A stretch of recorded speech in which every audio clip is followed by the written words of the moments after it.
In the golden sands of ancient Egypt, during the 14th century BCE, a mysterious prince was born destined to change the course of Egyptian history. His name, at birth, was Amenhotep after his father, Pharaoh Amenhotep III, one of Egypt's most accomplished rulers. But the world would come to know this prince by another name, Akhenaten, the Heretic king, the visionary reformer, the ruler who dared to defy the gods of tradition. Akhenaten's exact birth date remains unknown, but most scholars place it around 1367 or 1368 BCE. He was likely born in Thebes, the thriving heart of the new kingdom, where his father ruled from the lavish palace at Malkata. His mother was Queen Tai, the great royal wife of Amenhotep III, a powerful figure in her own right and possibly one of the most influential women of her era. Akhenaten was not an only child. He had numerous siblings and half-siblings, but his closest rival to the throne was his older brother, Prince Thutmose, who died young, clearing the path for Akhenaten's rise. From an early age, Akhenaten will have been steeped in religious thought. Some Egyptologists believe he served as a high priest of Ptah, the god of craftsmen, possibly in Memphis. Others suggest his deep spiritual leanings were shaped by his tutors, chief among them Paranepher, a loyal servant who would become his chief minister. Regardless of where he was raised, one thing is certain: Akhenaten was unlike any pharaoh who came before. By the time Akhenaten ascended the throne in the mid-1350s BCE, Egypt was at the peak of its power, thanks to his great-great-grandfather Thutmose III. The empire stretched from Nubia in the south to the Levant in the northeast, with wealth pouring into its cities from all corners of the ancient world. But Akhenaten had no interest in maintaining the religious status quo. In a radical move, he introduced a revolutionary belief system that centered not on the traditional pantheon of Egyptian gods but on a single divine entity, Aten, the sun disk. In doing so, Akhenaten turned away from the mighty Amen of Thebes, the god whose temples dominated Egyptian religious life. He even moved the capital from Thebes to a brand new city, Akhenaten, known today as Amarna. Akhenaten's religious reforms shocked the Egyptian establishment. He closed temples, redirected wealth, and redefined the divine relationship between ruler and god. No longer was the pharaoh a servant of many deities. He became the living embodiment of Aten's will on earth. Art from this period, now known as the Amarna style, reflected this break from tradition. It portrayed Akhenaten and his queen not as rigid divine icons, but as deeply human figures, often in intimate, affectionate poses with their children beneath the life-giving rays of the sun disk. His chief queen, Nefertiti, stood beside him, not as a silent consort, but as a co-ruler and spiritual partner.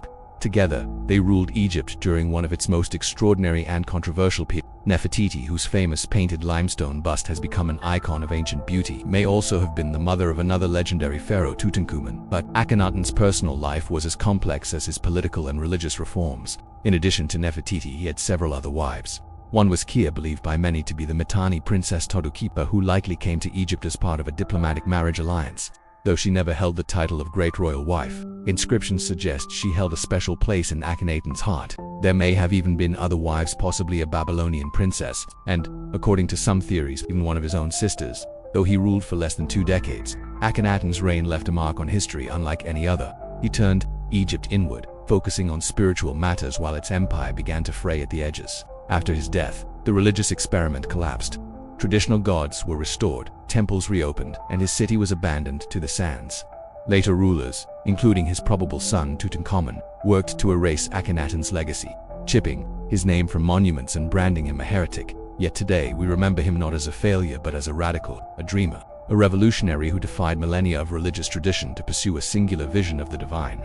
Akhenaten's story is one of the most remarkable chapters in the long, intricate history of ancient Egypt, a story of power, belief, love, and transformation in the shadow of the eternal sun.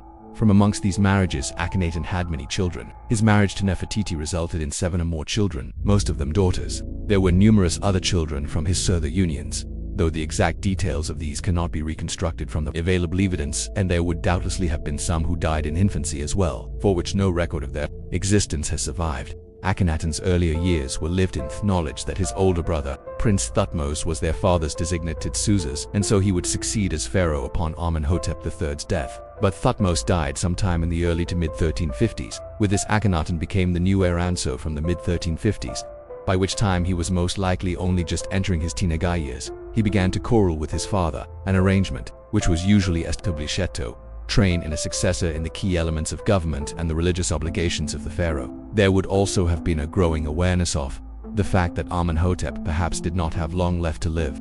Statues and other visible depictions of the pharaoh dating to the 1350s depict a ruler who looks to have been aged and sick. WHILEDNA. Evidence from his mummy indicates he may have been suffering from obesity and arthritis, though he was still only in his 40s. Incidentally, contrary to some popular views, the Egyptians had very effective forms of dental care. Amenhotep was also suffering by the time.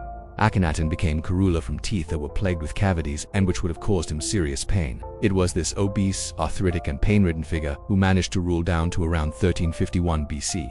Though perhaps as late as 1349 BC upon his death, Akhenaten ascended as pharaoh in his own right. Initially with the regnal name Amenhotep IV, though, he would soon change it to Akhenaten. The first years of Akhenaten's personal rule were distinct from what followed. The 4 or 5 years in question down to 1346 BC have been termed the Karnak years by some Egyptologists to indicate that he was still continuing to rule in a regular fashion from the seat of government, near the temple of Karnak in the capital. At Thebes, on the course of the River Nile in central Egypt, he was most likely crowned here, though possibly at Memphis, the ancient capital of the Old Kingdom. There are also inscriptions and other documentary and material evidence from the early 1340s, which points towards Akhenaten continuing to multiple ancient Egyptian gods such as Ra, Amen, Ptah, Hathor, and Nekhbet. While textual inscriptions also refer to the gods in plural, he also continued to develop the city of Thebes, a metropolis which was at heart of a rich and energetic kingdom. The Late Bronze Age was a period of immense vitality and wealth of a kind which would not be seen again until the Greek culture, the 6th and 5th centuries BC. Thebes was at the very heart of this, a bustling city where industries like stone-cutting, painting, glassmaking, and other crafts, as well as professional schools for scribes, medics, and other skilled workers flourished. Furthermore, with a possible population of between 80,000 and 100,000, there is a chance Thebes was the largest city in the world at that time. Life here in the first few years of Akhenaten's reign would have appeared perfectly normal. Few could have predicted what a strange turn things were about to take. Another feature of these Karnak years was Akhenaten's completion of some of the building projects which his father had initiated in his long reign of some 4 decades. This focused on the mortuary site which Amenhotep developed at Qalm el-Hetan across the River Nile from the city of Thebes. The majority of the mortuary temple here has been destroyed over the centuries, but the layout of it can be reconstructed. It would have consisted of rows of pylons, indoor sanctums and outdoor sun courts, so that there was an interplay of light and dark along the walkways. This was a standard practice of ancient Egyptian religious buildings, and if rituals were held here at specific times of the day, the shafts of light penetrating through specific parts of the building would have made a deep impression on participants.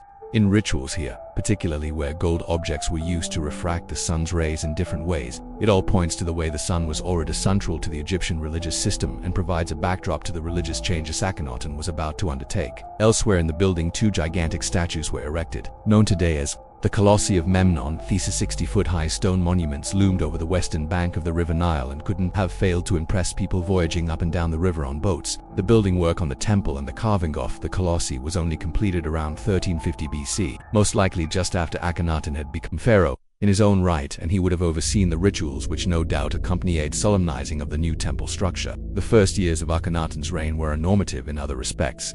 He continued to add to the great temple within the city precinct on the right bank of the Nile in Thebes. Here there is even an inscription depicting new pharaoh making offerings to the god Ra, though elsewhere there was a subtle profusion of shrines and other religious spaces dedicated to the sun god Aten in the early 1340s. Elsewhere, in Thebes, Akhenaten oversaw a said festival in the 2nd or 3rd year of his reign. This was in itself a rather peculiar move in his part. Said festivals were the ancient Egyptian equivalent of a royal jubilee. They were typically only held after 20 or 30 years of the same pharaoh being ruler of the kingdom, and then every 3 or 4 years thereafter. In calling one within a few years of his accession, Akhenaten was indicating his willingness to break with tradition. His motive in doing so may have been a desire to establish continuity between his own reign and that of his father, and it is noted that the date of it may have fallen around the 40th anniversary of Amenhotep III's accession. If this is so, perhaps Akhenaten felt some vulnerability about having been a younger son and only emerging as the heir and then pharaoh in the course of the 1350s. The said festival may have been organized in an effort to proclaim the legitimacy of his reign and cement his status as the new pharaoh. While there were normative elements to Akhenaten's reign during its first years, it would soon take a dramatic turn that has created an infamous position for the pharaoh within the history of ancient Egypt. The shift came in 1346 BC, though for how long Akhenaten had been considering this new course, or why he decided upon it, at this time remains a mystery with no clear answer. This all centered on the deity Aten, also spelled Yoten, Atonu, or Itn, in various other references to him on temple inscriptions. The word itself derives from Old Kingdom Egyptian and refers effectively to a disk or disk. Therefore, in its earliest incarnation, the name Aten was used simply as a noun to refer to the spherical or disk-like appearance of the sun when viewed in the sky. Over time, the term Aten became one which was used to refer to a sun deity or god.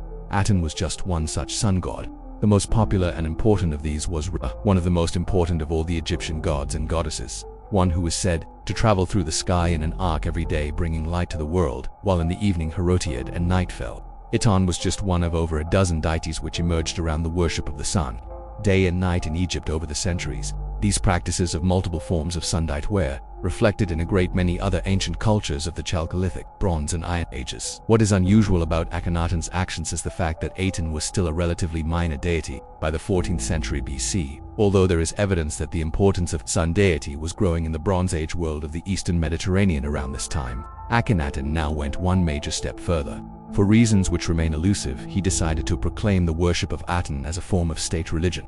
In this new religious system, the personification the sun as a disk became central, stripped of many of the complex mythological elements which pertain to the worship of the sun through Ra and other more well-known sun gods. Although much of the material record of the worship of Aten was subsequently destroyed and wiped out by his successors, it is clear that temples were built or rededicated to the new god by Akhenaten and inscriptions set up on altars and worshipping sites to the new deity.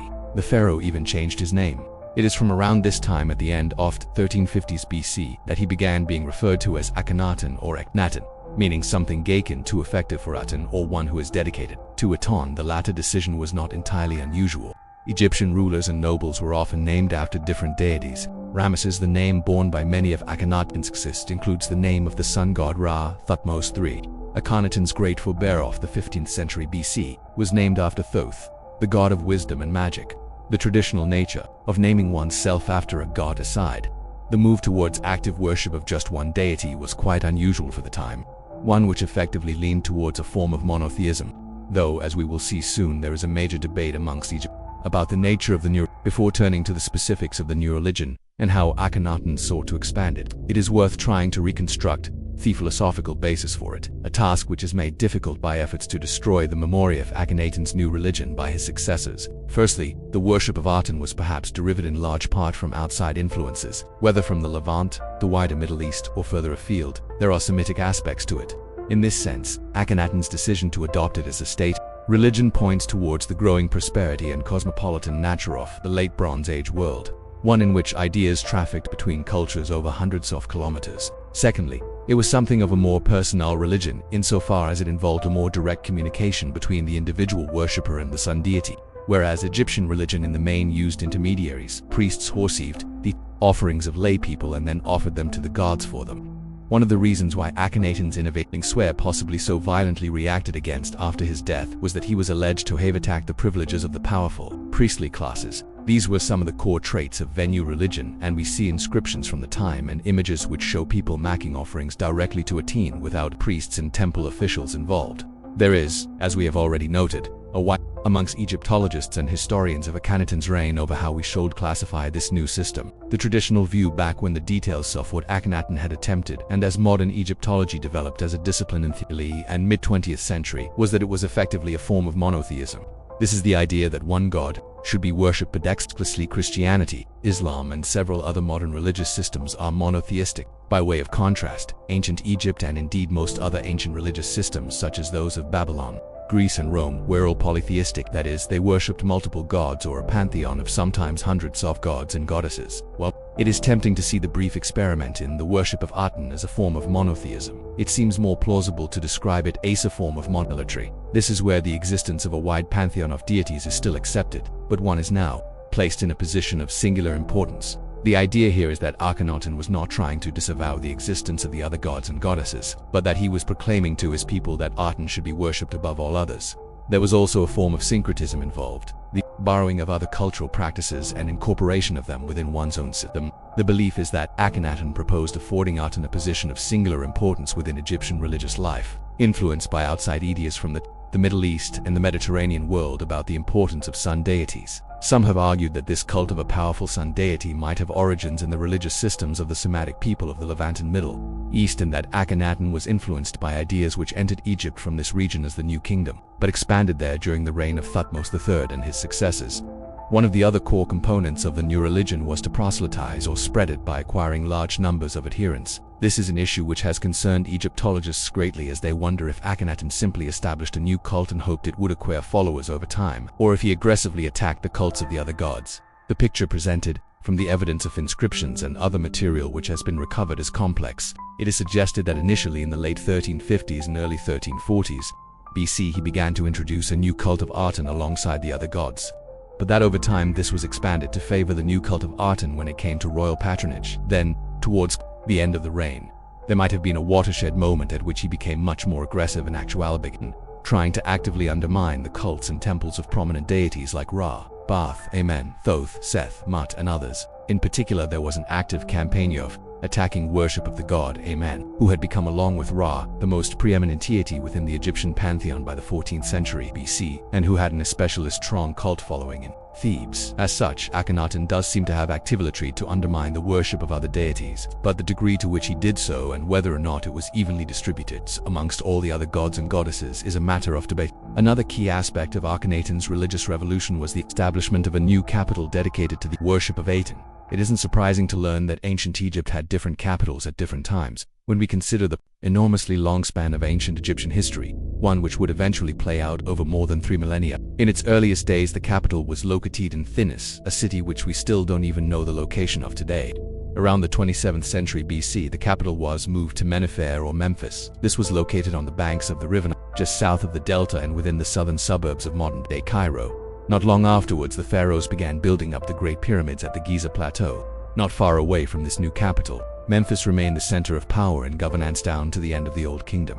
The capital then moved around at various times, spending nearly 3 centuries during the Middle Kingdom period at each, but increasingly became fixed during the New Kingdom period at Thebes, much further down the river Nile at the site of modern-day Luxor and near the Valley of the Kings. The reasons were twofold. On the one hand, a more southerly position, the pharaohs to govern their new territories to the south in Sudan or Nubia more effectively, while Thebes' position was solidified during the period when the north was ruled by the Hittites. Thebes had become a flourishing economic, commercial, and religious center by the time the north was reconquered and had remained as capital down to Akhenaten's time. He would briefly interrupt its primacy during his reign. Beginning around 1346 BC, Akhenaten initiated construction of a new capital city 100 kilometers north of Thebes on the right or east bank of the river Nile. Today we know the site as Amarna, though in ancient times it was called Ak, meaning the horizon of the Aten, and a name which indicates the choosing of the location as a place where the rising sun coming east over Egypt could be seen with great clarity. This was compounded by the fact that the city was centered on an acropolis or hill known to Egyptologists today as the Royal Wadi.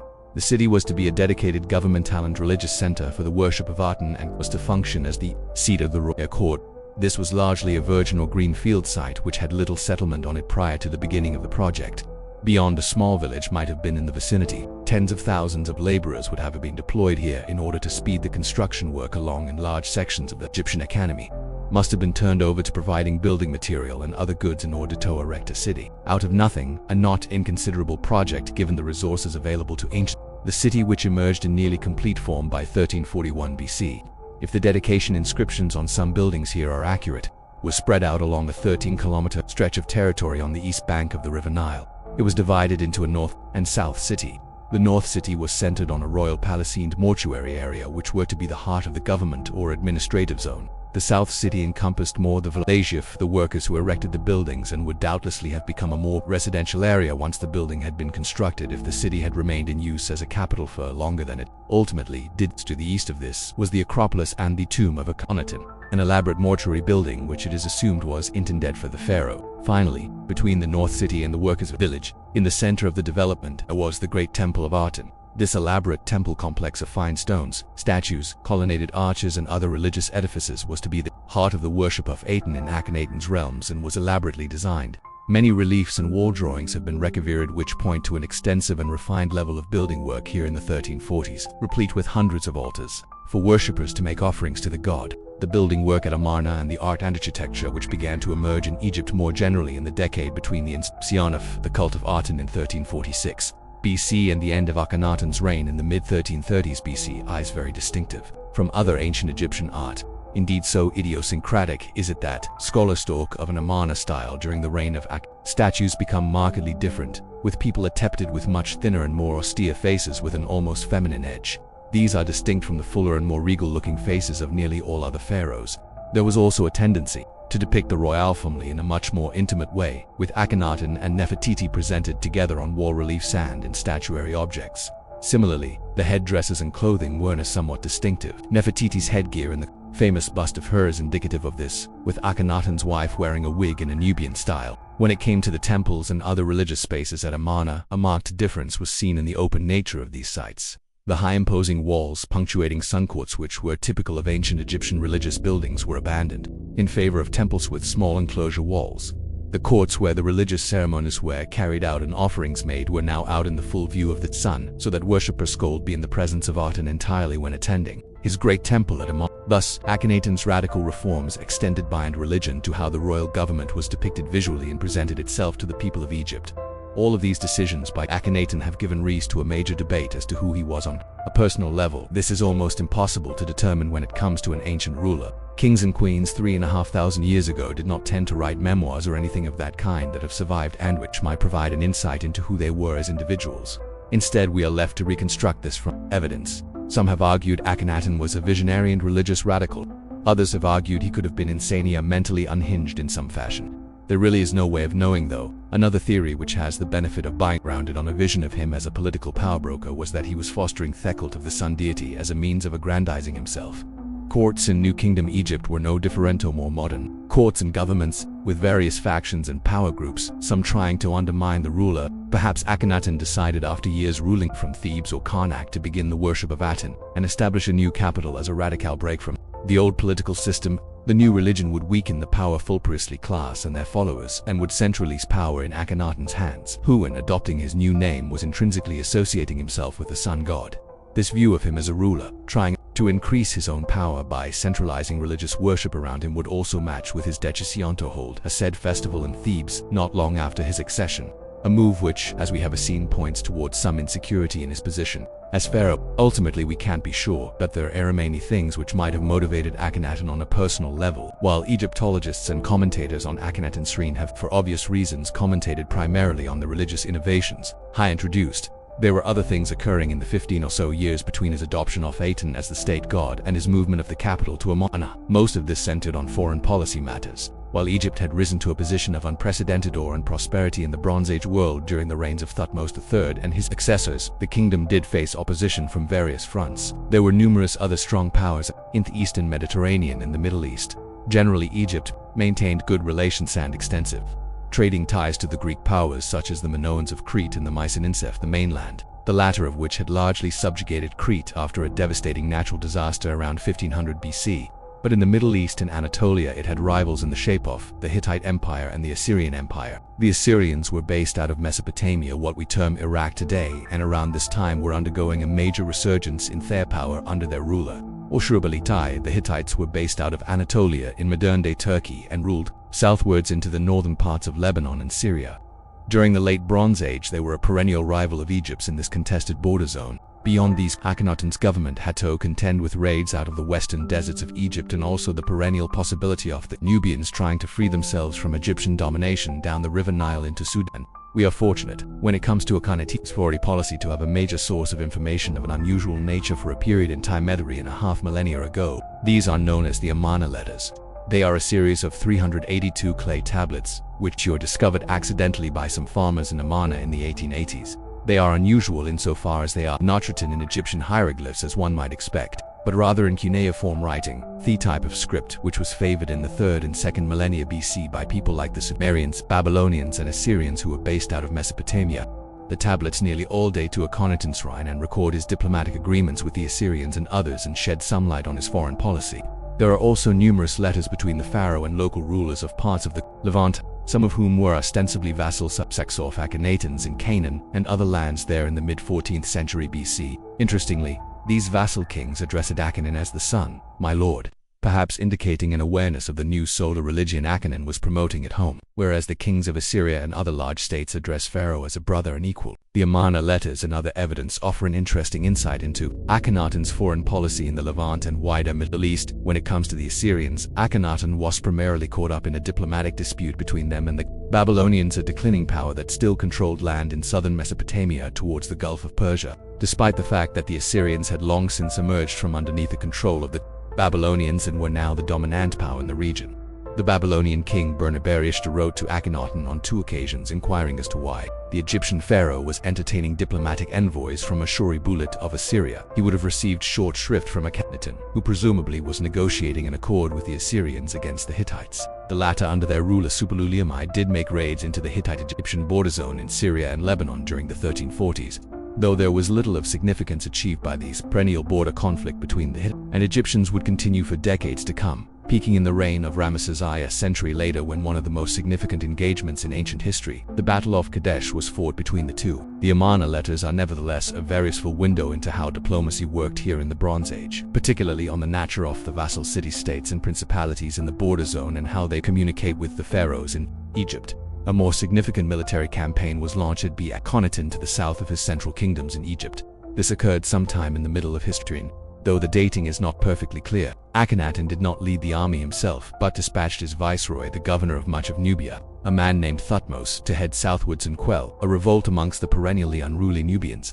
It was not unusual for a pharaoh to command underling to lead such a military campaign when it came to Nubia. In any event, Thutmose treated the campaign as a routine military exercise that such interventions largely were by that time, quickly bringing us unrest to an end. In the aftermath of it, several victory stelae stone pillars were set up in parts of Egypt to commemorate the victory. Some Egyptologists have argued that there were other campaigns that Akhenaten might have engaged in, but all the evidence for these is very speculative.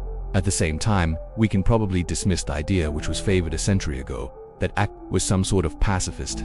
The reality is that Egypt was in a strong position in the Levant when he ascended the throne, and the Hittites made little effort to reclaim lands in Syria and Lebanon during his reign, beyond a few border and skirmishes. In such an environment, the pharaoh Judicious Linegosh had closer diplomatic ties with the Assyrians, kept his vassal rulers in the Levant pacified, and shored up Egyptian control over Nubia. This sensible foreign policy left him free to dedicate his time and the state's resources to his grand construction work and religious project in Amarna. In the end, Akhenaten's great enterprise was scuppered by ill health and mortality. In the 12th year of his rule, that is around 1340 BC, not long after the initial phase of building work had been completed at Amarnand, the new city was opened, so to speak. A major festival was held there to celebrate Akhenaten's 12th year on the throne.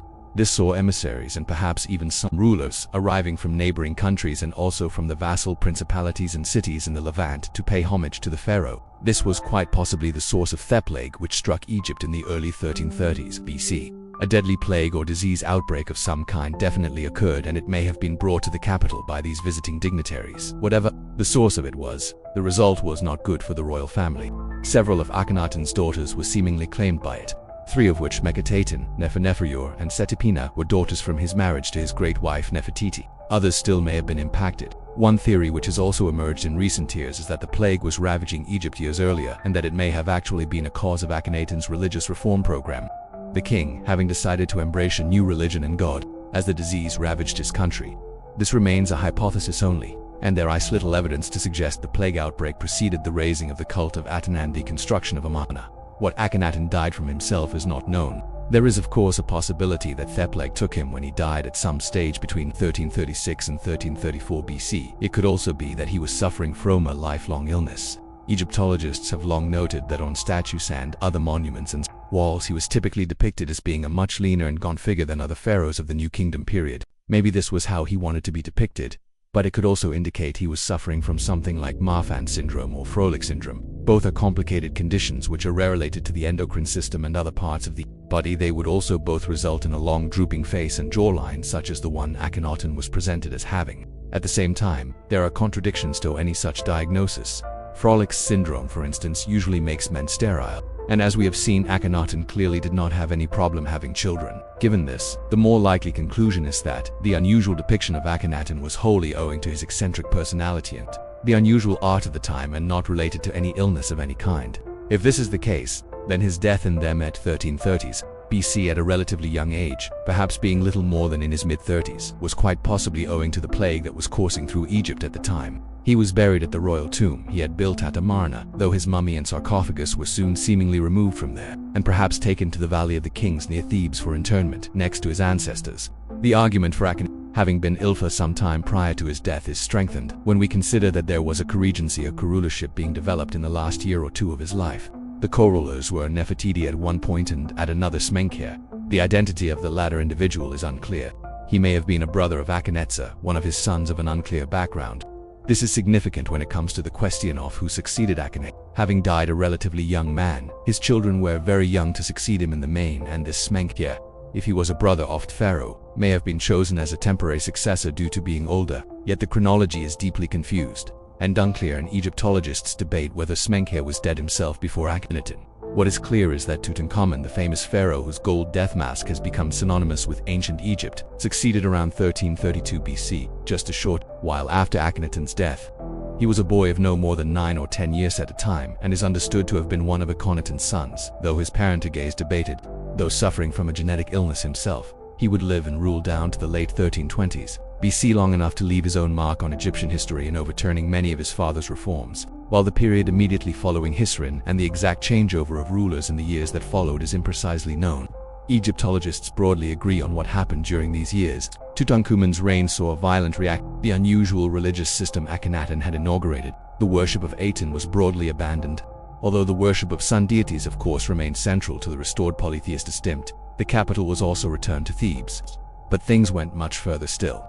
A wave of iconoclasm ensued, in which efforts were made to erase any memory of Akhenaten and the religious aberration he was perceived to have overseen. Amarna was abandoned, its temples and grand buildings were literally dismantled and paved over. Though in doing so, the destroyers did a great job of preserving the city under the sand, and it has been possible for archaeologists to retrieve much of it in recent decades. Inscriptions on public buildings, temples and monuments dating to his reign were erased. Statues and tombs which he had erected were defaced, often with the physical features of statues chiseled off. Official records were also evidently destroyed. This amounted to a concerted effort to destroy in memory of Akhenaten and the cult of Aten. So comprehensive was this campaign that it destroyed many records of Akhenaten's life and reign. And one of the reasons why we have such a limited knowledge of the circumstances of his early life and reign is owing to this effort to erase him from the historical record by his near successors. The campaign was quite effective. By the time of the long reign of Ramesses I in the following century, Egyptian society had largely forgotten the aberration Akhenaten had introduced. As successful as this campaign of destruction was, it did not stop the emergence of new forms of monotheism in the Near East in the centuries that followed. Judaism in its full form emerged in the Levant by the 11th century BC. Not long afterwards, the Persian philosophers erasure or Zarathustra, as 19th century German philologists like Friedrich Nietzsche established Zoroastrianism as a new faith which was prominent in parts of what are now Iran and Iraq for centuries to come. The religious system of the Greeks was clearly polytheistic, but some local cults to deities like Apollo and Athena were so powerful, Thatchers argue, they constituted a form of monotheism. The entire system rested on a belief in Zeus, an alleged king of the gods. Christianity emerged later out of Judaism, but incorporating significant elements of the Hellenic system, with many scholars argue that the idea of Zeus as a cloud god who ruled over the heavens was a major influence on the early development of the Church of the Followers of Christ. Other quasi-monotheistic sun deities such as Eligable and Helios became prominent under Roman rule in the 3rd century CE, before being overtaken by the rise of Christianity as the state religion of the late Roman Empire. Thus, by the time of the rise of Islam in the 7th century, monotheism was the rule rather than the exception to the religious life of Europe.